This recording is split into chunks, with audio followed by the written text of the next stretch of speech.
channel. Thanks for tuning in today. I want to say thank you for the love of my last post. It was really massive. A lot of people reached out to me and it was giving me vibes. It was giving me, I'm doing the right thing kind of vibe. Sure, you know that feeling. Yeah. Thank you guys. Thanks for the support so far. Thank you. So today I'm just going to be talking about, I'm going to be gisting you basically. Yeah, gisting you about my trip from Nigeria to Vancouver, Canada. Yeah, that's my present location. So yeah, so I'm just going to be gisting you about the journey. So ordinarily I would have maybe filmed the whole process as I was entering the plane, as I was coming down, all those kind of paparazzi people do all these videos, like, but I didn't have the strength. My mood was off. I was stressed. A lot of things was just happening that day, and I just couldn't get much pictures or videos, but I promised to, insert some in the video as it goes on. So yeah, so that day my flight was for 10 p.m. and before then I left Ibadan, yeah, for Lagos a day before, and we slept in an hotel apparently, and then the next day preparation. By 5 p.m. we left the hotel for the airport with family and friends. It felt like that one we are really a call, oh, mothers, presents, aunties, presents, cousins, presents. It wasn't that huge, but yeah, we had quite a lot of people. I be moto meji, just so you know that it wasn't easy. Anyway, cut the long story short.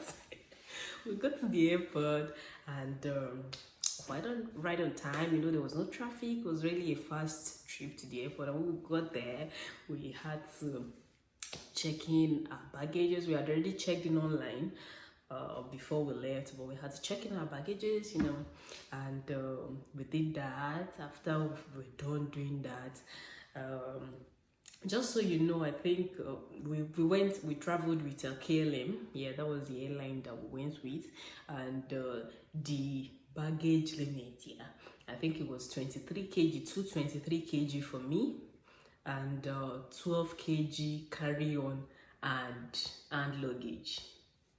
Carry-on and luggage, yeah, together.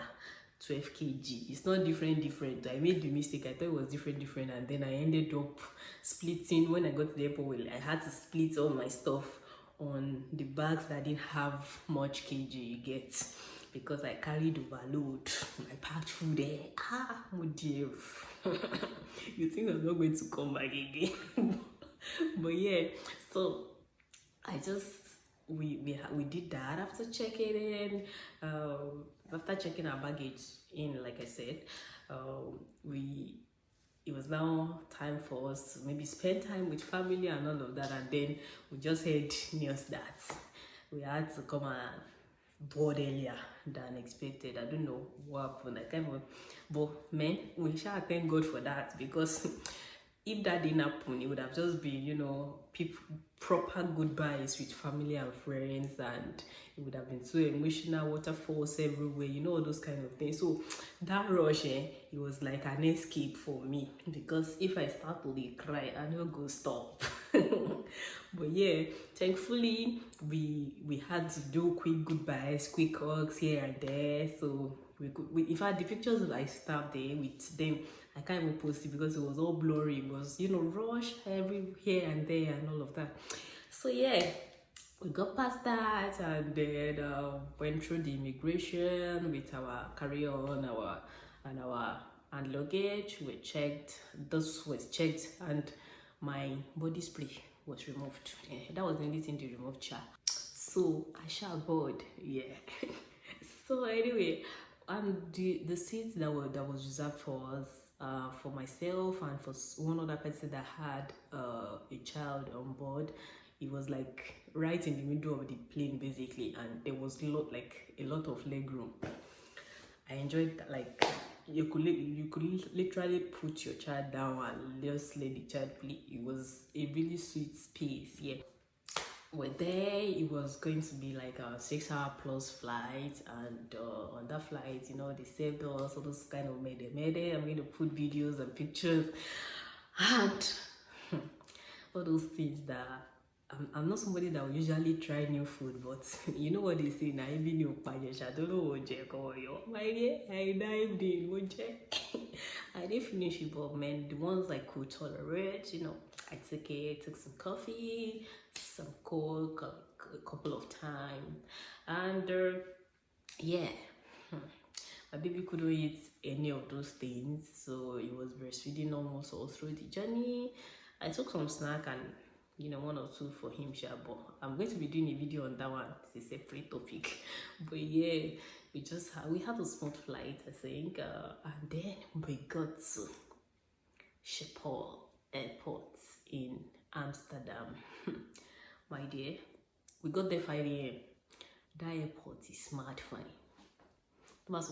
Fine. Everything was glittery, like it was like I'm on an holiday, like holiday. What was that English? I'm on holiday. It was like I was on holiday. Yeah, it was good. Like it was neat, matte clean, beautiful. It was video. Imagine Soroju. It was fine. You know, maybe because I've not like had that was my first international travel. You can't blame me, but I think we will fine, because at least compared to that Lagos and Abuja kind of airport that I used to see, this one is fine. But then I had the longest layover. It was long, really long, and I wasn't with a baby stroller, so at the point I had to back my baby. I was carrying my wrapper everywhere, and I was backing him with pride. Sorry, African woman, yeah. I was backing him everywhere so that at least I can be, you know, hands-free. And it became tiring at some point, but you have to wait at least. Okay, so finally we boarded another KLM flight to Vancouver, Canada, and it was going to be about 9 hours plus, even longer than the former one. Yeah, so we boarded, and that one didn't have that much leg room, where we, like, at least the seat that was allocated to us was not as spacious as the first one, but it was still okay, it was still good, and it was a smooth ride. I had more sleep on that particular flight than the previous. Yeah, and around 3:34 p.m. ish, we got to Vancouver, Canada. Mobile arrived. Yeah. Anyway, got to the airport, YVR, and it was smooth. It was smooth with immigration. You know, you have to get your permit as soon as you get here, because that is when you have arrived. When you come, don't come and start. In fact, when I got to the airport, I wanted to start making video call. Wait, Daddy, what to do? But you know, my husband was like, let us pass through the immigration. Why should they lay apart and say that will not be your pressure, but really, they'll have to give you your permits for whatever reason you're in the country for. And so, yeah, in ahead, welcome to Canada. That was it. I just stepped out of the airport like this, and then it was as if they, like, you know what they say when they say, when she is here on the ceiling, like they open the windows of heaven down, because it was like, what's in the name of Yesi weather it is? It was cold, chilly cold, and I'm like, okay, welcome to Canada. But they were also telling me that I should not allow Igbo people to hear me, because it's not cold yet. I'm like, okay, if it's like this in a place where they say they have the best weather so far in Canada, what is going to be happening in other places? But anyway, I'm sure here now. Vancouver, Canada. Yeah, thanks for listening to my tete-a-tete. See you next time. I'm definitely going to be making more videos, so stay tuned. Don't go anywhere. See ya.